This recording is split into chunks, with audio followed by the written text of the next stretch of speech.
নমস্কার বন্ধুরা, আমি শ্রাবণী আবার একটা নতুন রান্না নিয়ে চলে এসেছি।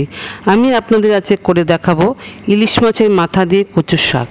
তার জন্য যেটা লাগছে, কচুটাকে আমি প্রেসার কুকারে ছোলা দিয়ে সেদ্ধ করে নিয়েছি। আর লাগছে ইলিশ মাছের মাথা, তেজপাতা, শুকনো লঙ্কা এবং গোটা জিরে।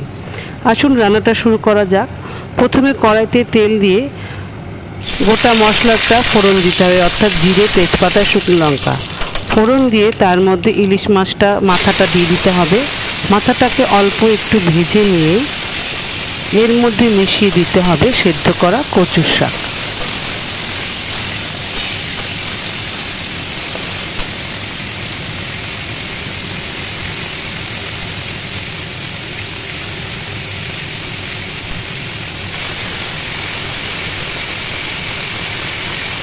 কচু শাকটা কিন্তু আমরা একটু নুন দিয়ে সেদ্ধ করে রেখেছি।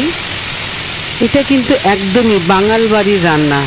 এই রান্নাগুলো আমরা এখন কিন্তু বাড়িতে করে খাই না। এইসব রান্না খেতে হলে আমরা আজকাল রেস্টুরেন্টে গিয়ে এইসব রান্না পয়সা দিয়ে কিনে খাই, কিন্তু অতি সহজেই কিন্তু এই রান্নাগুলো বাড়িতে করা যায়।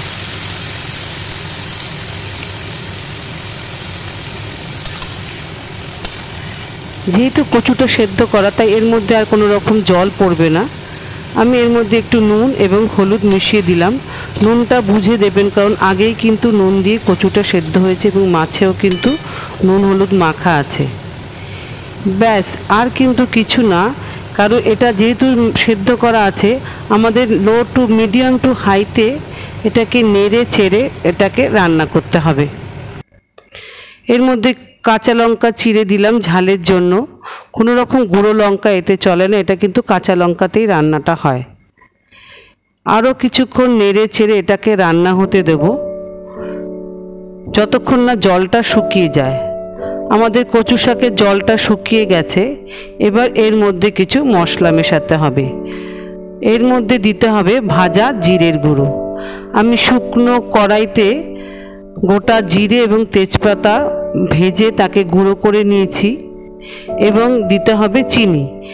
কচু শাক কিন্তু একটু মিষ্টি মিষ্টি খেতেই ভালো লাগে, তাই আপনি আপনার স্বাদ মতন চিনি মেশাবেন। যদি একটু বেশি মিষ্টি খেতে চান তবে একটু বেশি চিনি দেবেন। এবার এটাকে ভালো মতন নাড়তে হবে, যাতে চিনিটা এবং ভাজা জিরে গুঁড়োটা এর সঙ্গে মিশে যায়।